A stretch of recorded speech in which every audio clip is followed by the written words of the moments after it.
یہ سفیر ہے، یہ بدر منیر ہے، یہ روشن دماغ ہے، یہ روشن ضمیر ہے، یہ ان کی وفائیں پیاری، ان کی ادائیں پیاری، ان کی صدائیں پیاری، ان کی دعائیں پیاری۔ الحمد لله وكفى وسلام على عباده الذين اصطفى أما بعد أعوذ بالله من الشيطان الرجيم بسم الله الرحمن الرحيم وما أمروا إلا ليعبدوا الله مخلصين له الدين حنفاء ويقيموا الصلاة ويؤتوا الزكاة وذلك دين القيمة وقال رسول الله صلى الله عليه وسلم إنما الأعمال بالنيات وإنما لامرئ ما نوى ومن كانت هجرته إلى الله ورسوله فهجرته إلى الله ورسوله ومن كانت هجرته إلى دنيا يصيبها أو امرأة يتزوجها فهجرته إلى ما هاجر إليه۔ اللہ کے نبی جناب محمد رسول اللہ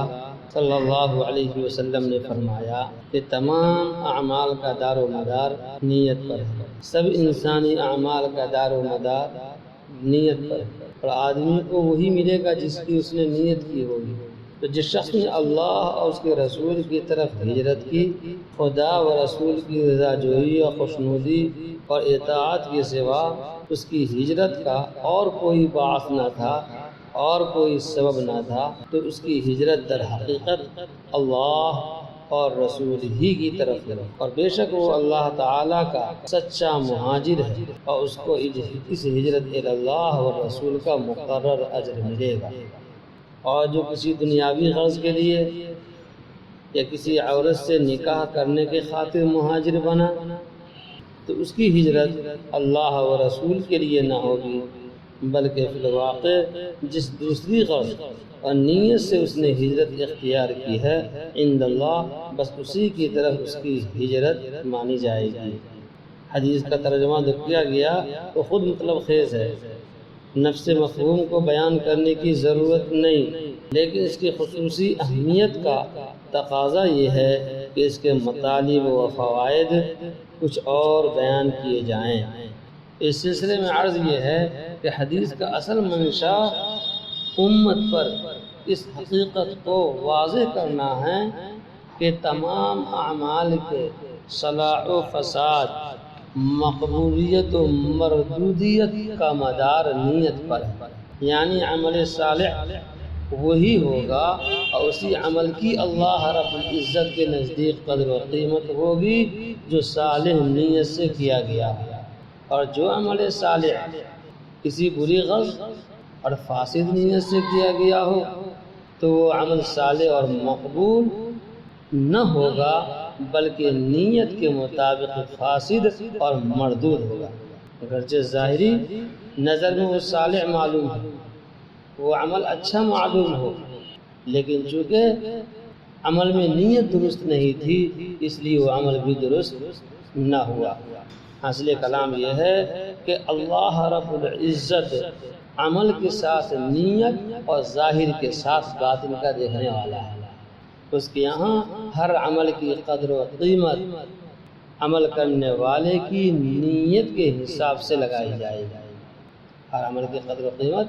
عمل کرنے والے کی نیت کے حساب سے لگائی جائے گی، اور کسی شخص کو غلط فہمی ہو سکتی ہے کہ جب اعمال کا دار و مدار نیت پر ہے تو اگر ہم کسی برے کام کو اچھی نیت سے کریں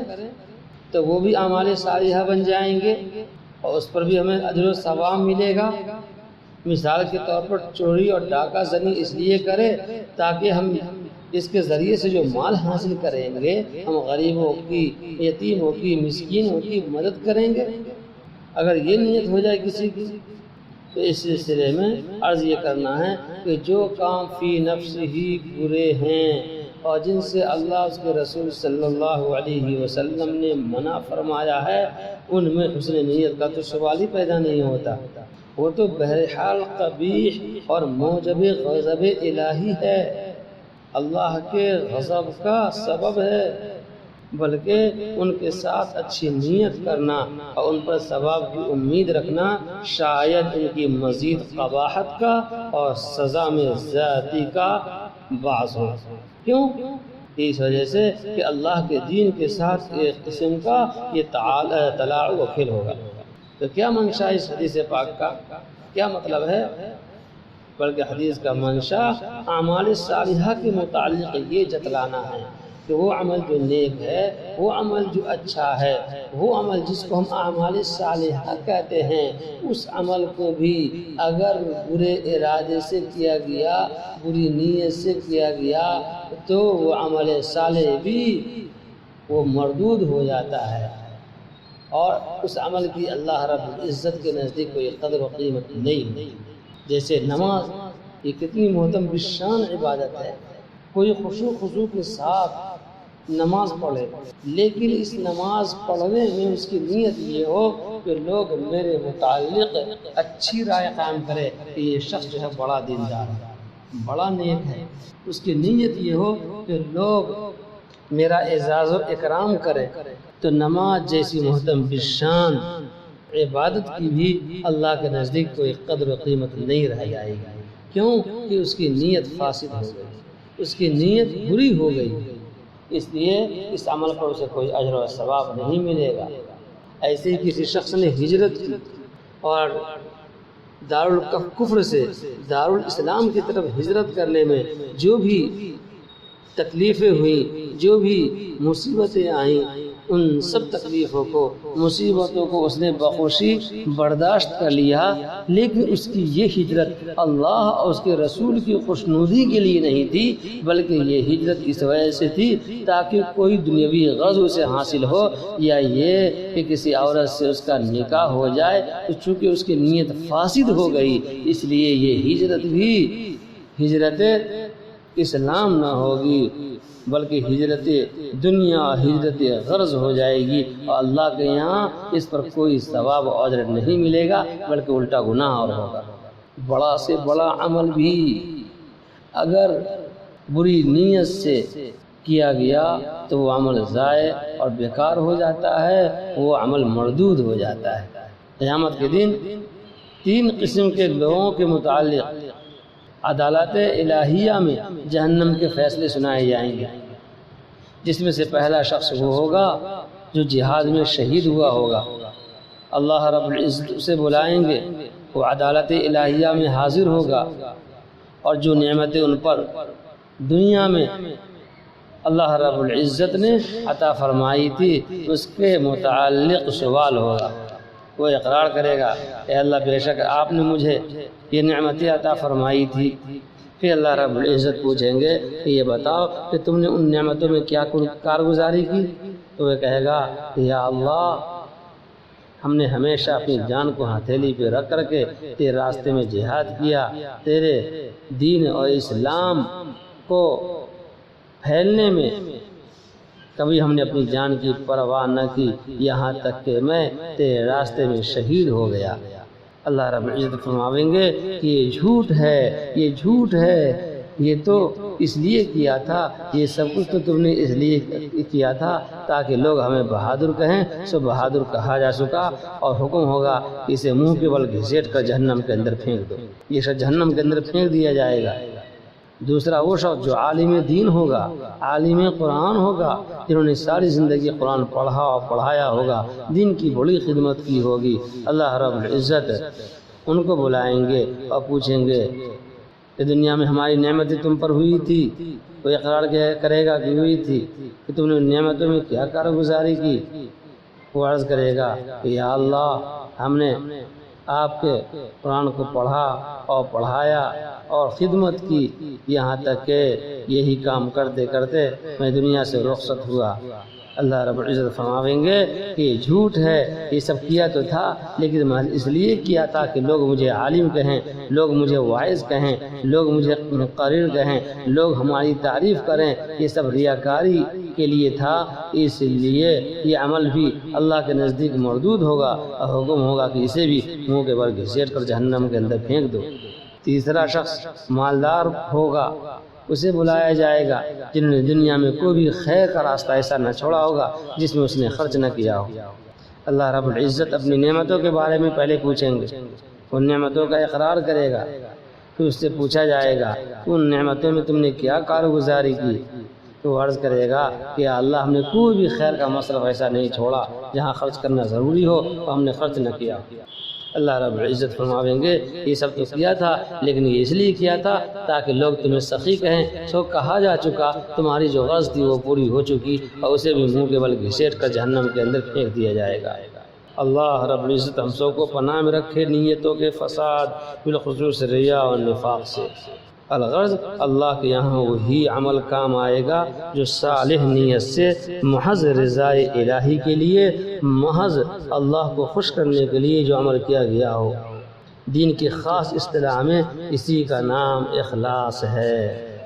اللہ رب العزت نے قرآن کریم کی 2 آیتوں میں صدقات و خیرات کرنے والے 2 قسم کے آدمیوں کا تذکرہ کیا ہے۔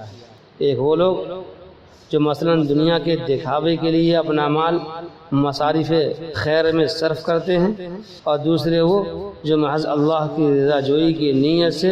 غریبوں، مسکینوں، حاجت مندوں کی مدد کرتے ہیں۔ ان دونوں گروہوں کے ظاہری عمل میں قطعی یک رنگی ہے، اور ظاہر ہے کہ آنکھ ان کے درمیان کسی فرق کا حکم نہیں کر سکتی، لیکن قرآن کریم بتلاتا ہے کہ چونکہ ان کی نیتیں مختلف ہیں اس لیے ان دونوں کے عمل کے نتیجے بھی مختلف ہیں۔ اس کا ایک کا عمل سراسر برکت ہے اور دوسرے کا بالکل اکارت و ضائع۔ یا ایھا الذین آمنوا لا تبطلوا صدقاتکم بالمن والاذی،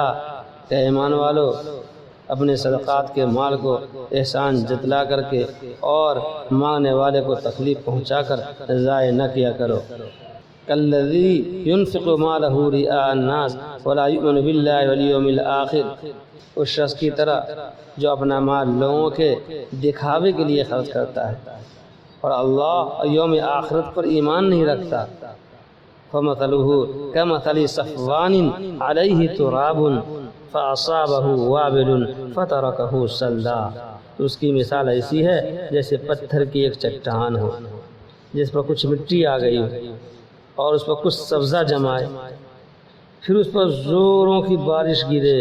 جو اس کو بالکل صاف کر دے، لا یقدرون علی شیء مما کسبوا، تو ایسے ریاکار لوگ اپنی کمائی کا کچھ بھی پھل نہ لے سکیں گے۔ ان منکر لوگوں کو اللہ اپنی ہدایت اور اس کے میٹھے پھل سے محروم ہی رکھے گا۔ اور دوسری مثال ہے فَمَثَلُ الَّذِينَ يُنْفِقُونَ أَمْوَالَهُمُ ابْتِغَاءَ مَرْضَاتِ اللَّهِ وَتَثْبِيتًا مِنْ أَنفُسِهِمْ كَمَثَلِ جَنَّةٍ بِرَبْوَةٍ أَصَابَهَا وَابِلٌ فَآتَتْ أُكُلَهَا ضِعْفَيْنِ، اور ان لوگوں کی مثال جو محض اللہ تعالیٰ کی رضا جوئی کے لیے اپنے نفسوں کو ایثار و انفاق اور راہ خدا میں قربانی کا خوگر بنانے کے لیے اپنے مال اللہ کی راہ میں خرچ کرتے ہیں، اس پھولنے پھلنے والے پاک کسی ہے جو کسی ٹیلے پر واقع ہو اور اس پر جب زوروں کی بارش ہو تو کئی گنا زائد وہ پھل دے۔ تو اگرچہ ان دونوں نے بظاہر یکساں طور پر اپنا مال غریبوں، مسکینوں اور حاجت مندوں پر خرچ کیا، مگر چونکہ ایک کی نیت محض دکھاوے کی تھی اس لیے لوگوں کے دیکھ لینے یا زیادہ سے زیادہ ان کی وقتی داد و تحسین کے سوا اس کو کچھ حاصل نہ ہوا، کیونکہ اس کی غرض اس انفاق سے خرچ کرنے سے اس کے سوا کچھ اور تھی ہی نہیں۔ لیکن دوسرے نے چونکہ اس ایثار و انفاق سے صرف اللہ کی رضا مندی اور اس کا فضل و کرم چاہا تھا، اس لیے اللہ نے اس کو اس کی نیت کے مطابق پھل دیا۔ بس یہی وہ سنت اللہ اور قانون خداوندی ہے جس کا اعلان رسول اللہ صلی اللہ علیہ وسلم نے اس حدیث میں بیان فرمایا ہے۔ یہ حدیث ان جوامع الکلم میں سے یعنی رسول اللہ صلی اللہ علیہ وسلم کے ان مختصر مگر جامع اور وسیع المعنی ارشادات میں سے ہے جو مختصر ہونے کے باوجود دین کے کسی بڑے اہم حصے کو اپنے اندر سمیٹے ہوئے اور دریا بخوزہ کے مصداق ہے۔ یہاں تک کہ بعض ائمہ نے کہا ہے کہ اسلام کا 1/3 حصہ اس حدیث میں آ گیا ہے، اور واقعی ہے کہ جو کچھ ان ائمہ نے فرمایا مبالغہ نہیں ہے بلکہ عین حقیقت ہے، کیونکہ اصولی طور پر اسلام کے 3 ہی شعبے ہیں: ایمان یعنی اعتقادیات، اعمال اور اخلاص۔ چونکہ یہ حدیث اخلاص کے پورے شعبے پر حاوی ہے، اس لیے کہا جاتا ہے کہ اسلام کا 1/3 حصہ اس میں آ گیا ہے۔ اور پھر اخلاص وہ چیز ہے جس کی ضرورت ہر کام میں اور ہر قدم پر ہے، خاص کر جب بندہ کوئی اچھا سلسلہ شروع کرے، کوئی کام شروع کرے، خواہ وہ علمی ہو یا عملی ہو، تو اس کا حاجت مند ہوتا ہے کہ رسول اللہ صلی اللہ علیہ وسلم کا یہ ارشاد اس کے سامنے ہو۔ ہم کوئی بھی کام کرنے چلے تو پہلے اپنی نیتوں کو ٹٹول لیں، دیکھ لیں کہ ہماری غرض اس عمل کرنے سے کیا ہے، پہلے عمل کو درست کرے، پہلے اپنی نیت کو درست کرے، اس کے بعد وہ عمل کرے، تاکہ وہ عمل ہمارا مقبول ہو اور اللہ رب العزت کے نزدیک وہ عمل پسندیدہ ہو اور ہمارا عمل ضائع نہ ہو۔ اللہ تعالی ہم سب کو ہر نیک کام کرنے میں اخلاص کی دولت سے مالا مال عطا فرمائے، ریا سے، نمود سے، شہرت سے، دکھلاوے سے ہم تمام مسلمانوں کی حفاظت فرمائے۔ وآخر دعوانا الحمدللہ رب العالمین۔